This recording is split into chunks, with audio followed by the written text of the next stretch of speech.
Hey everyone, welcome back to By Ambition. In this video, I'll show you how to adjust trackpad settings on a Mac. Customizing your trackpad can make scrolling, clicking, and gestures easier to use. So let's get started. Step 1. First, click the Apple menu in the top left corner and select System Settings.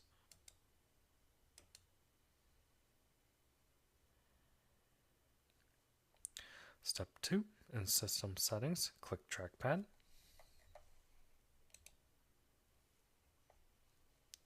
Step 3, under point and click, you can change tracking speed, which is right here.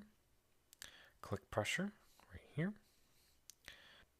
Enable tap to click and turn on secondary click. These are my settings right here. Step 4, click scroll and zoom. Here you can enable or disable features like natural scrolling, zoom, and smart zoom. These are my settings right here.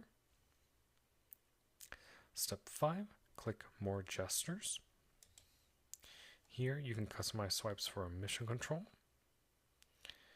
app expose, and switching between apps. These are my settings right here.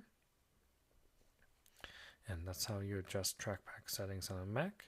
If this video helped, like the video, subscribe to By Ambition, and I'll see you next one.